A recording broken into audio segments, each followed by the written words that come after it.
Welcome, everybody. You've been sitting a while, so we're going to start this by having you stand up for a moment. Okay. So I'm Michele Nevarez.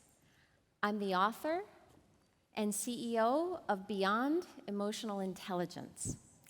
And I appreciate you coming today to learn about my journey with consciousness. But before we get started, what I'd like to do is ask each of you at the count of 3. You must do this or I'll be embarrassed if you don't, because I'll be the only one doing this. But at the count of 3, very enthusiastically, we're going to say, I'm alive. If you want to say it in Spanish, pues está bien, puede decirle en español. Soy viva, okay? And when I count to 3, 1, as loud as you can and as enthusiastically. 2, 3, I'm alive! Perfecto, puede sentar. Thank you so much. So I'm going to share a little bit about my journey with you. And you might be wondering, what is beyond emotional intelligence? What could possibly be beyond that? And we're going to talk a little bit about that in the short time we have. And then I'll also be in the abundance dome after this, right after this. So first I'm going to share with you a story of my first encounter with trying to find meaning in life. And I think in my own way, the search for consciousness, in this case, my own. But before I do, I'm going to tell you a little bit about the background of my personal story. I was born in the middle of nowhere, literally, in a place called Wyoming. It's one of the least populous states in the United States. And I was born to very young parents who in the 70s were having a very taboo relationship with my father being Mexican and my mother being of Caucasian background. And they were quite young. And because of that, I was slated to be adopted. There was a family already waiting for me. But when my father found out that I was being given up for adoption, because he didn't even know, he said, no, no, no. So I was not adopted in the end. Whew, close call. And then my parents decided to try to raise me on their own, even as they were kids. But 5 months after I was born, my dad passed away. He died tragically in a motorcycle accident. He was 18 years old, and he died on Mother's Day. And so then, it was really just my mom and me. And that's where my story begins. And so now, I'm going to invite you to close your eyes, and I'm going to take you on a little journey of when I was 5. And I used to get up in the mornings on Saturdays and race to the living room to watch cartoons. Bugs Bunny was my favorite. And so I'd be in there cuddled up in my blanket, watching all the cartoons until the world news would come on, ruining my good time. And there was this globe that used to come on, world news. So what I did in those moments is I adopted some visualization practice. I don't know why. I still, to this day, have no idea why I did this. But here is what I envisioned. And you can envision this with me now. I imagined a world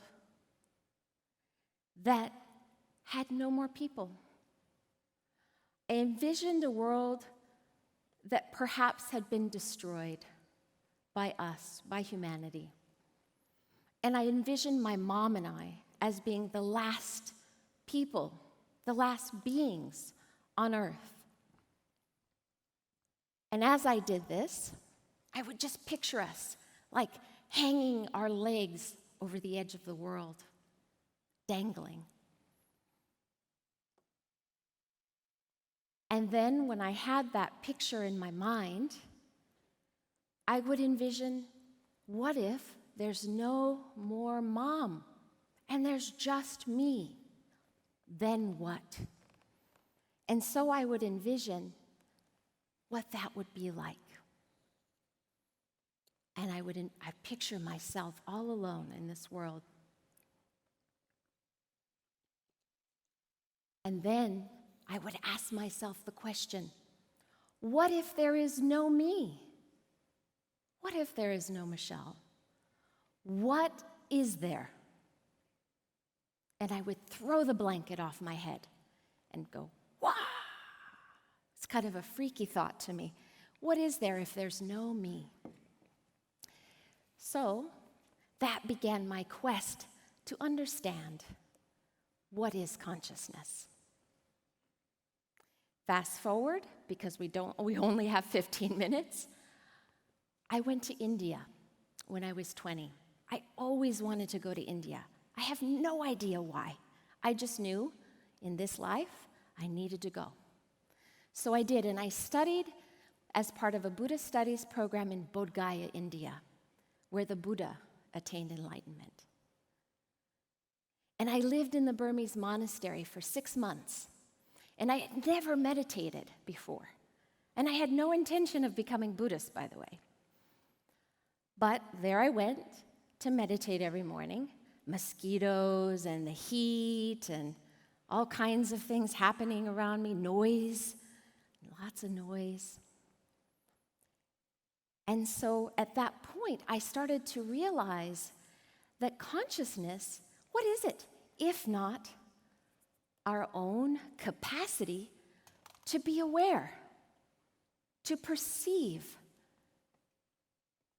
And I started to understand that while we are mostly conditioned to face outwardly and to perceive what's happening around us, the people, the objects, so infrequently do we turn our attention inwardly. And so that invitation in those moments were for me to look inwardly for the first time. And boy, was I surprised at what I saw. All kinds of thoughts, all kinds of emotions, all kinds of activity. And I thought, oh my God, was this always there? I didn't notice because I hadn't known that I could turn my own attention inwardly towards my own mind. I didn't know that. I know, kind of funny.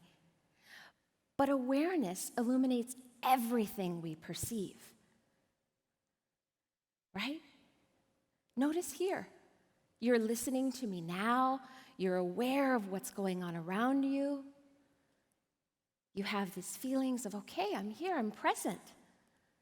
And we can see our imagined thought forms, right? They're invisible, but we still perceive them, our thoughts and feelings, our inner world. And we see outside objects or tangible objects, isn't it? Right? So this led me basically to learn a few key points I'm going to share with you. They're simple. They're not complicated. I am more than positive you all have experienced one or more of these aspects of your own mind, your own consciousness, your own awareness in your own lifetime.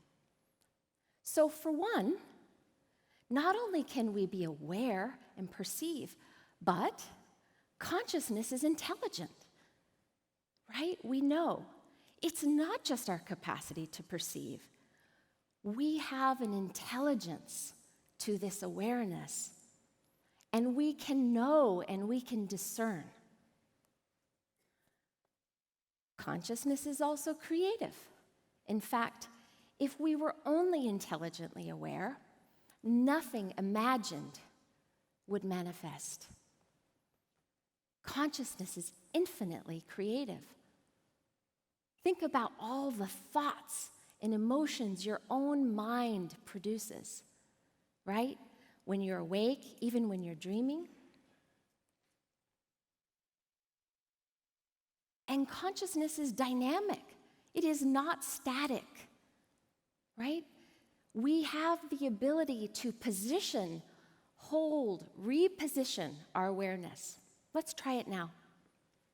So, finding somewhere in the room, just something, maybe it's the slide, maybe it's right in front of you, focus on it right now, one-pointedly. Find a thing and focus on it. Okay?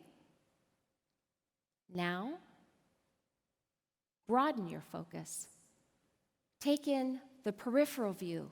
Start to expand what you're aware of. This is a huge auditorium. Okay, so expand your awareness to hold, to well beyond this space. Now, beyond this space, to the broadest possible, expand. Okay? We can move our awareness. We can position it, we can place it, and we can reposition it.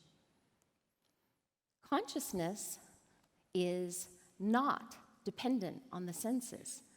And we've been hearing about yesterday in many talks how consciousness is not even dependent on the body, right? We build entire worlds without direct use of our senses, right? In the dream world, we believe it's so real, and we have these detailed, elaborate dreams that turn out to just be dreams. And yet, consciousness eludes us, right? We can't find it. It's not an object, but we experience it. It is the medium by which all of our experience manifests, and it functions. But we can't find it. I challenge you right now just to try. See if you can locate your own awareness. Go ahead. Look. Where is it? You experience, but you can't find it. And yet it functions. Consciousness is also very spacious, right? Like space, it holds everything. Unlike space, it's aware, and it can discern, allowing us to perceive physical and imagined forms, right? All of the space here, we don't really see it, do we? But it contains everything. In the same way, consciousness holds everything that manifests within our minds by way of thought forms and experiences and emotions and dreams and memories.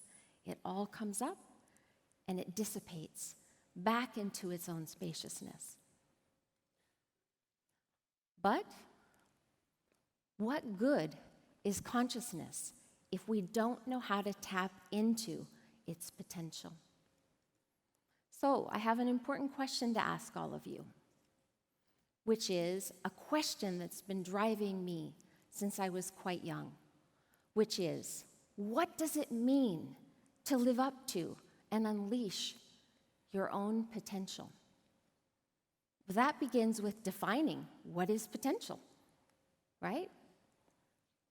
Some people might think of potential as far away in the future, as this thing that's going to eventually happen. And maybe there'll be music from the sky. But it's not quite like that, is it? Because every moment, each new moment is your potential. And the question is, are you seizing it? Do you know how to access your own agency in each new moment? So, I'd like you to show me by show of hands, how many of you knew what you wanted to do or be when you grew up? Just raise your hand if you knew. Okay? Thank you. How many of you are doing that thing now? Keep your hand raised if you're doing that thing now. Okay, some still. All right. And do you feel that you're living up to your potential? I want you to stand up if you feel you're living up to your potential. Okay? And notice that there aren't that many people standing.